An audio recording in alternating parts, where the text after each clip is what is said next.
some pickles. That's kind of, you know. But yeah, really great pick by Kevin on this one. I think this is a very, even with the heat outside, you really don't even feel like this is kind of weighing you down.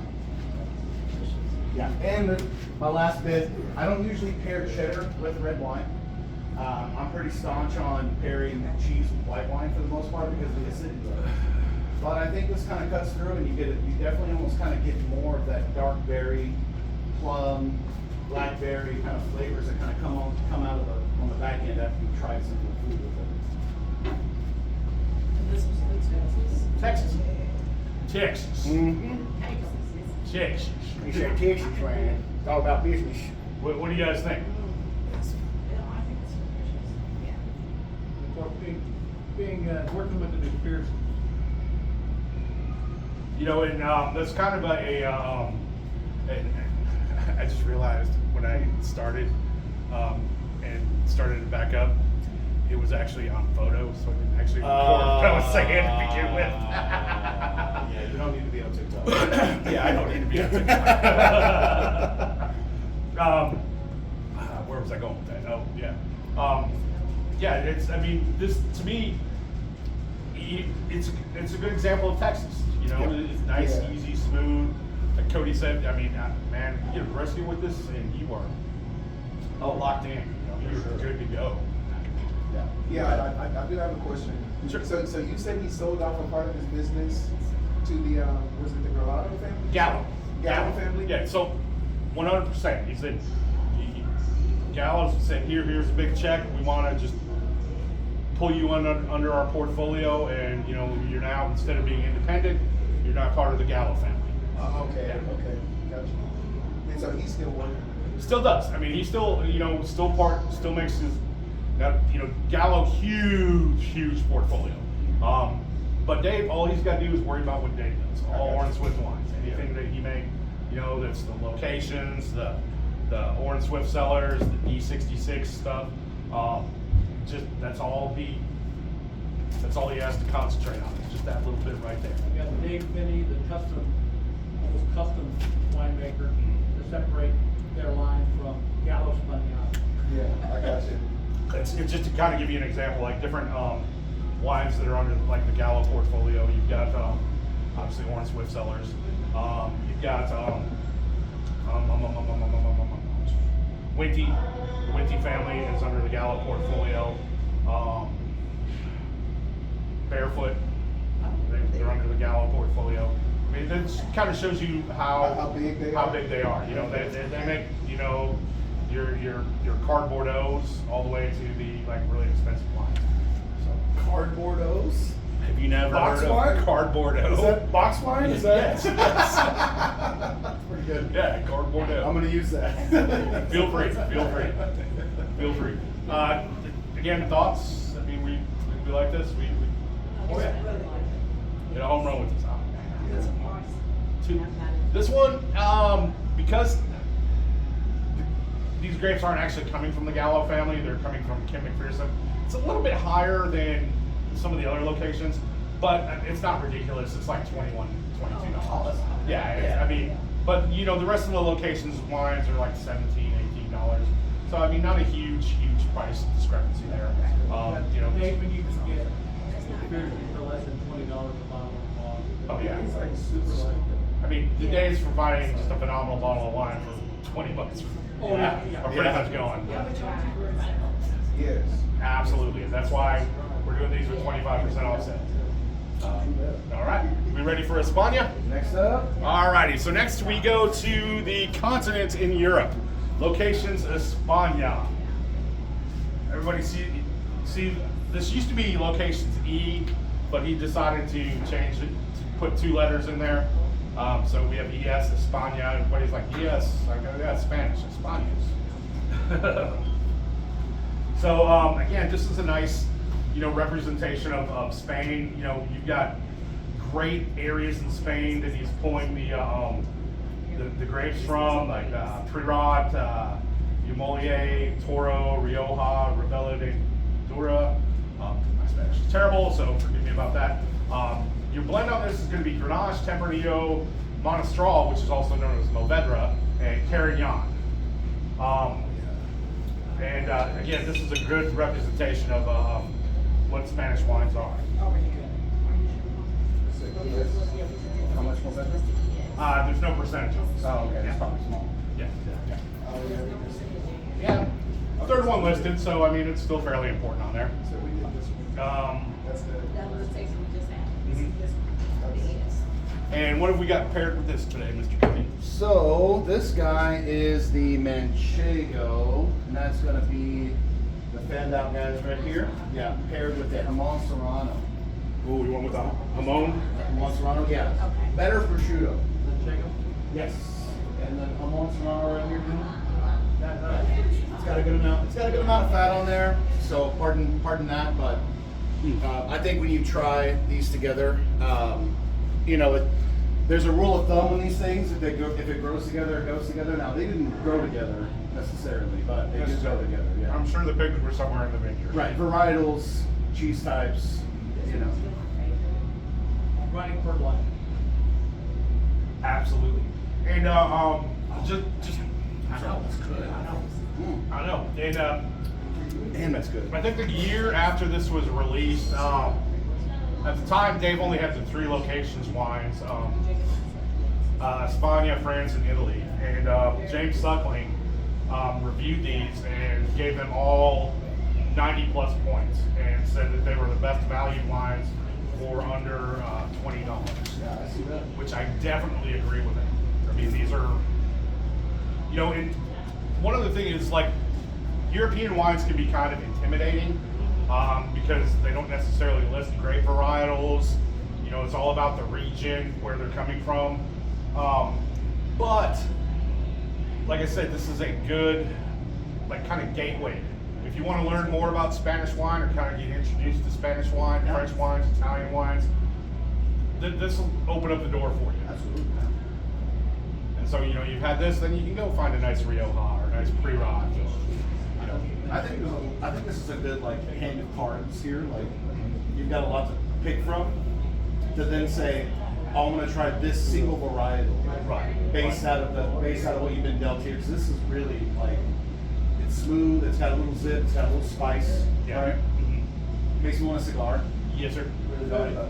It's Jamon what? Jamon Serrano. So basically, Serrano. yeah, basically it's a Spanish pig. Right, that- right. Yeah. Spanish prosciutto.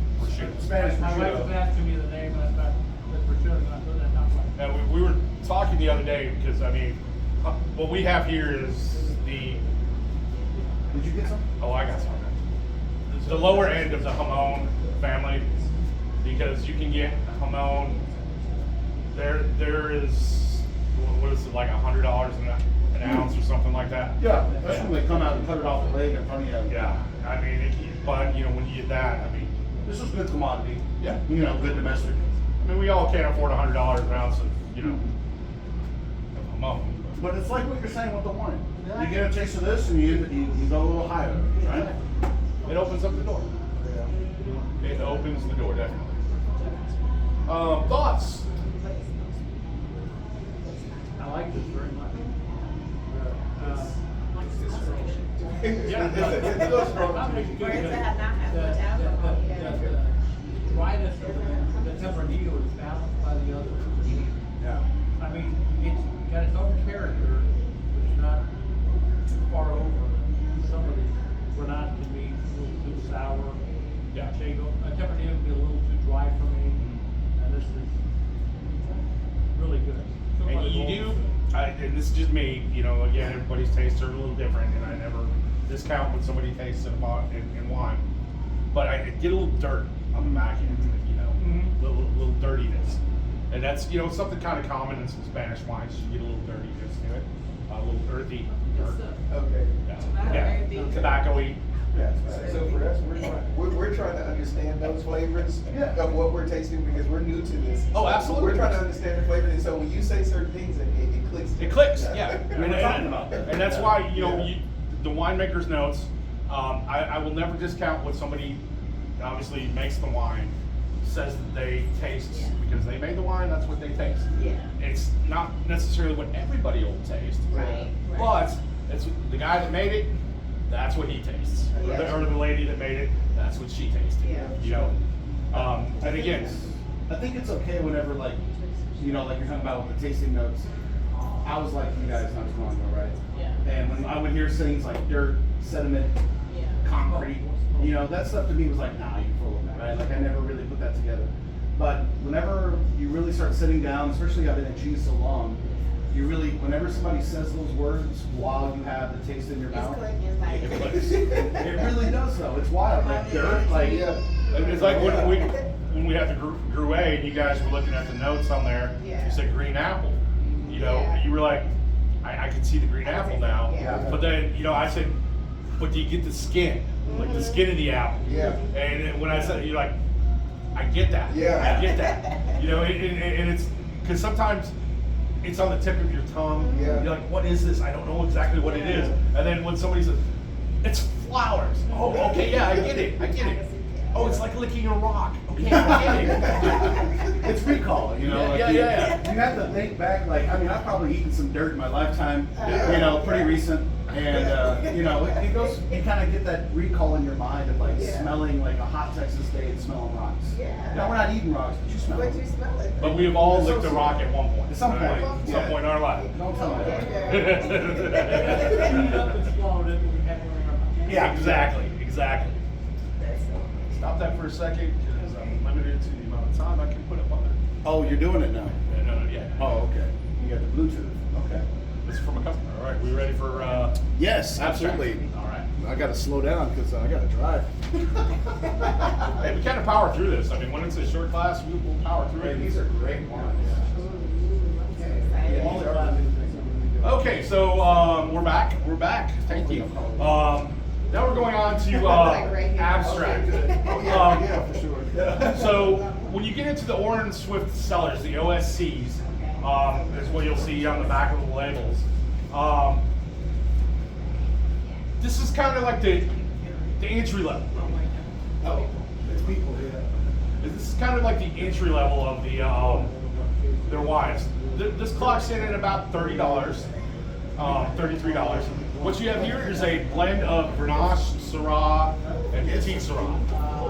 Oh yeah, oh yeah. I'll give two away right here. They're not sharing at all. Oh right. This is my kind of. Big, I know. I think one of you should. The other really cool thing about what Dave does with his wines, they got really cool labels. That's what I was gonna say. Has Yes. a lot of- So I mean, you see, I mean, this is a picture of the bottle. And I'm sure Cody, if you don't mind passing that Yeah, around yeah, absolutely. for people to look at. This is actually a photograph of a mural. That Elvis? It's a mural. It is. Yeah, and Dave, the story I heard on this, Dave saw this and said this is gonna make a great wine label.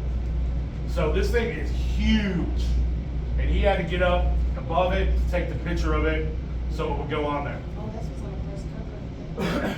So the first couple of and this belonging to another artist, and there are some copyrighted images that were on there.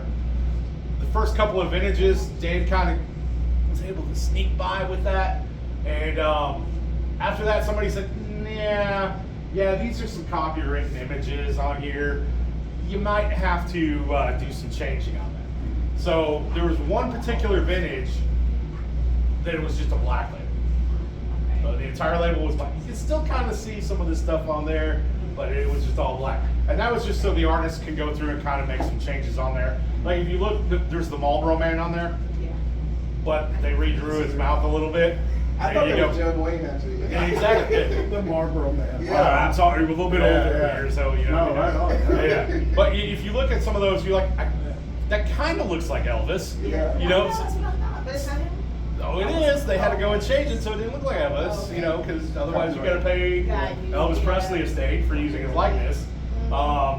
So this, Dave's a big fan of like Petit Syrah, Grenache, Syrah. Those are some big flavors that Dave likes. And I don't carry the wine, but there's one called Machete.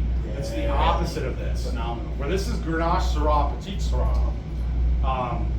Machete is Petit Syrah, Syrah Grenache. So, taking this, flip it up. And the labels are really cool too. Yeah. I think that's what gives So again, I love this wine. Again, for the price point, it's really nice. You know, like I said, around $30. Again, another easy drinker. You know, got some big flavors to it. Yeah, I think you're gonna have to be a little bit on the Great though. experienced route. What was that? You can definitely taste it. Oh yeah, for sure. You can definitely. It still has a freshness to it that's kind of interesting. I know. And let's see, what are Dave's notes on this? Oh, we got black ripe plums, cacao, Yeah. black pepper, cedar, dried porcini, Fortis Flormos, You taste all Speedo. that. I can taste You get all of that. You taste all that. You get all of that. You know, it's The buzz from the sweet old definitely. Yeah, so it needs a plate of spaghetti. and so what do we have paired with this one, Cody? it would go really good with spaghetti. Yeah. So speaking of, we have Parmesan. So this is Wisconsin made. This guy right here. Okay. That's Sarvecchio. That's going to be made by the Sartori family, which is owned by an Italian family that laid settlement in Wisconsin back in the early 1900s. I think it was like 1930s. They started, their family moved there, and it's really, it's not as cookie cutter as you think. I think it's got a little bit more flavor to it. I think the combination, I recommend, you know, if you want to try, really does make it seem like you're having like a small Italian dinner. I got it chunked up right here. This is good. Yeah. I'm This, so enjoying it. isn't that good? Yeah. And again, after going behind it a little bit, you kind of bring out more of, you know, that plum that you're talking about. I need some red sauce, like tomato sauce. I really am hungry. But this would be great with a spaghetti dinner. I really think so. This is so good. Just have a Got piece some of bruschetta. risotto. Some bruschetta would be great. Some fresh, some bruschetta. Yeah, I think it'd be really good. Yeah, any kind of. The Sartori, they do, I think they do the best with So, good point about that. They've actually come out with a few award-winning cheeses from the American Cheese Society. If you ever get your hands on it, we don't have it here, but it's a black pepper Sarvecchio with black pepper rub on the outside. Yeah. Oh, it's so good. It's delicious. I just had this with some Brisola. Oh, did you?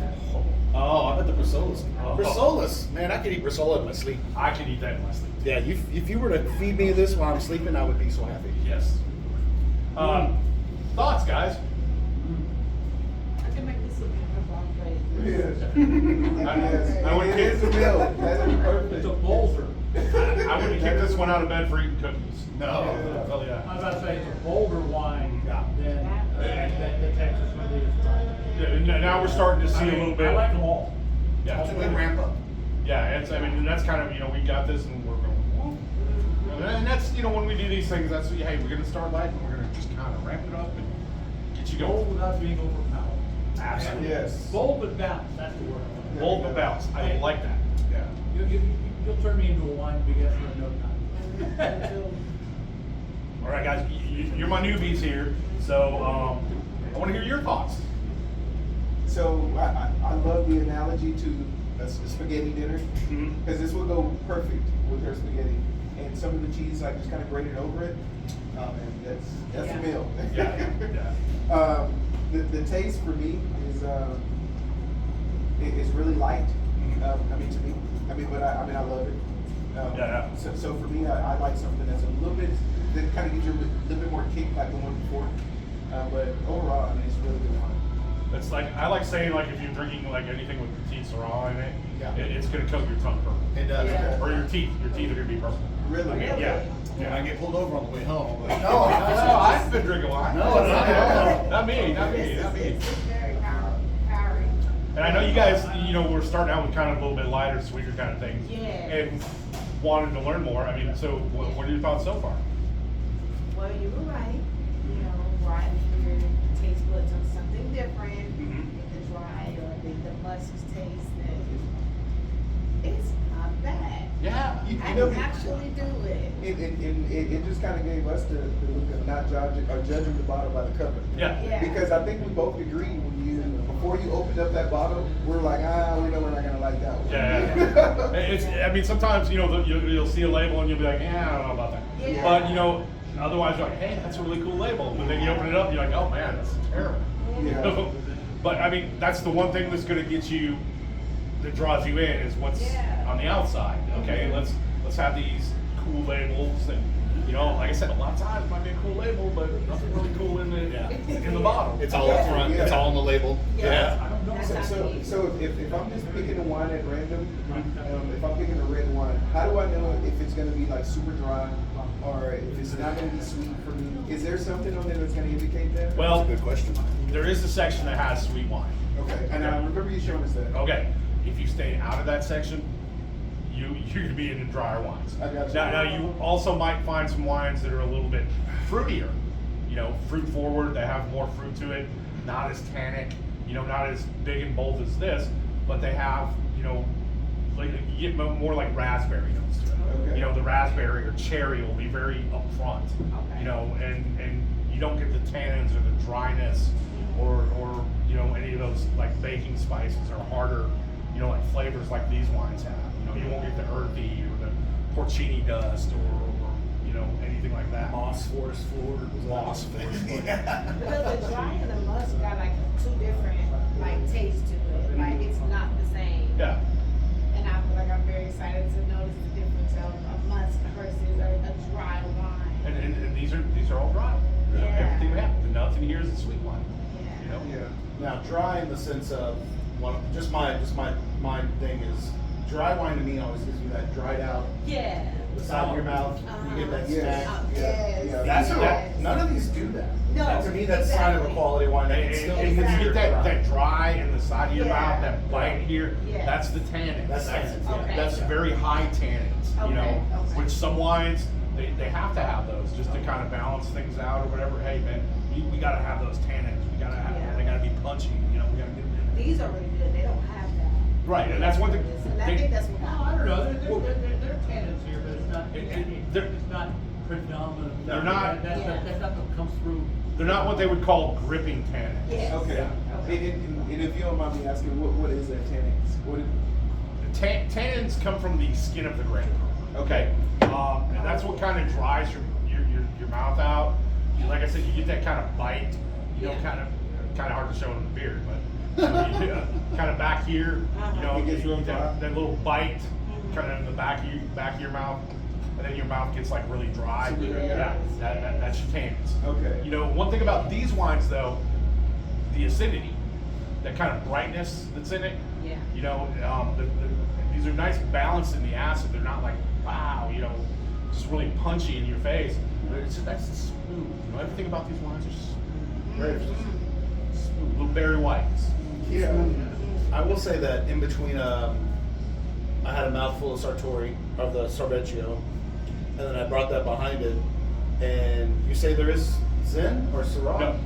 What's it? Grenache Syrah, Petit Syrah. Okay, Syrah. So Syrah to me actually has that little bit of like black pepper spice, which is why again I think it goes so well with food. Yeah. Because in between the bites, as you first try the wine and try it that way, and you get that cheese in there, it just exploded a little bit, like almost like into your Yeah. nasal cavity Yes. with a big spice, like a black pepper spice.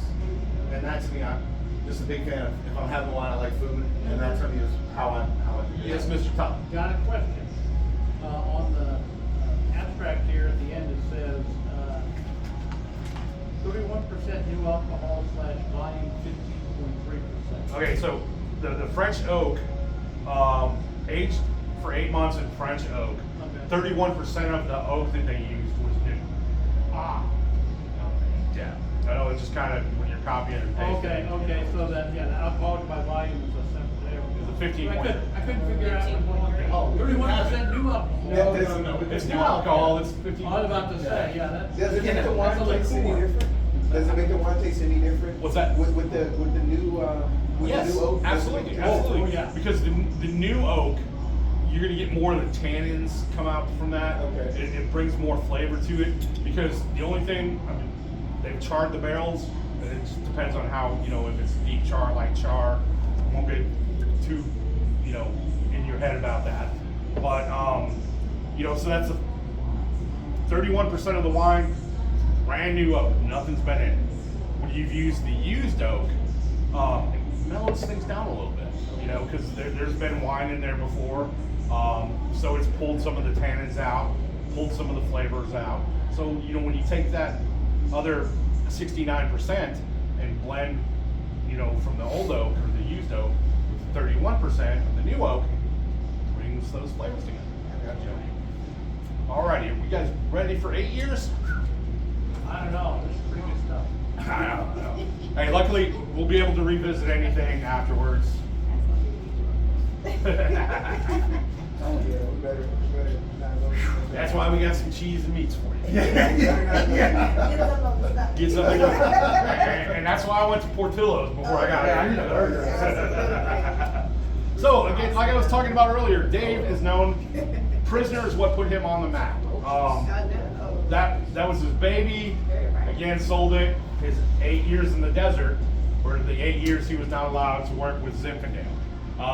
So when he was allowed to work with Zinfandel again, the first vintage of 8 years of the desert was actually the first wine that was produced under his new relationship with the Gallo family. So again, he was getting the best of the best grapes for the 8 years. This is a little bit different than what he does for what he did for Prisoner. This is a Zin, Petit Syrah, and Syrah. It is Zin Petit Syrah. Yeah. So this is. Does it say? This is 8 years. 8 years in the 8 desert. years in Is the there a desert. number on the side of that, Cody? Of what? The bottle somewhere on the label. There should be a number. 67. No. I got the IDT thing on the back. Not the 67. No. So, for the first 8 vintages on this particular wine, there's a different label for each year. So, after 8 years, I don't Oh, know yeah. what he's going to do. That wouldn't be 67. Yeah, it would be 67. So, again, this is what I tell people, and I know Dave probably hates hearing this, but this is new Prisoner. Love this one. Yeah, Well, Woo! the Zinfandel, put by the guy who made Prisoner. it does. That is a ramp up. And what have we got paired with this today, Mr. Cody? This is the goat cheese paired with a 72% cacao dark chocolate. And I do recommend, because it's a little thick, do a raspberry with it to help with that. But I actually am looking forward to trying this together because, when we're talking about it, it's all in their head. It's all in right? your head until you actually get the liquid in your mouth. So But you said first- take some of this with the raspberry. Well, not that one. No. The one with the chocolate. Yeah. So goat cheese, high amounts of, goat cheese is basically like if you took goat's milk and let it sour and then strained it and you made a little soft spreadable cheese out of it. So it's very tart. It's a big flavor in another direction. And you get a little bit of a dark chocolate adds a nice fudginess from what I tried earlier. But the tart, now that I'm trying the wine, it might actually, let's see. It comes in that. Trust me, they go together really, really well. Do they really? Balance it out. Was it? Hey! Hey, Chocolate, go heat up a little bit, then hit it with the wine. I literally, we just sit back there and It makes that wine. BS about this stuff. We don't sit there and open everything. I think we did need a package per solo between the two of us. we did like one or two. I'm thinking raspberry. Oh my God. Yeah. That is like a dessert on its own. Oh, yeah. Damn, that's a good wine. I think 72 does it. I mean, you could probably even do Hershey's milk chocolate, but no, that's it. It's just sweet enough. If you're doing the Hershey's, you do the special No, dark. this is just sweet enough. Tartness, creaminess. It's like eating a brownie almost. As good as goat cheese and the chocolate is, you want the raspberry, just take a bite of goat cheese and chocolate. Okay. I'll be disappointed. Oh. You guys like it? You guys dig goat cheese? You like it? Dig it? Yeah. Which goat cheese did you use? Goat cheese? Yes. Yeah. Which goat cheese is this? Is it That's a the? Vermont Creamery. Oh, is it? Okay. Yeah, the Vermont Butter and Creamery. I've worked with, I've met them. Oh, no, I just curious, it's very good, but. They make a great I like wine. the Texas Shepherd, just the plain, no. That's what that is. I mean, it's just plain.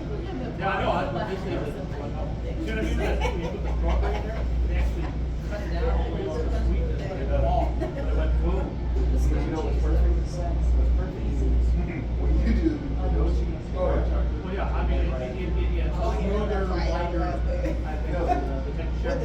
look at it. my favorite otherwise, because, Yeah, so I mean, I don't know, a lot of times people got herbs on, it's almost too Yeah, much. no. The herbs are one thing, one thing I would say is that if you So run you know across that they- Boucheron Yeah. or they actually Boucheron, B-C-H-E-R-D-I-N-E. That's a French soft ripened goat cheese.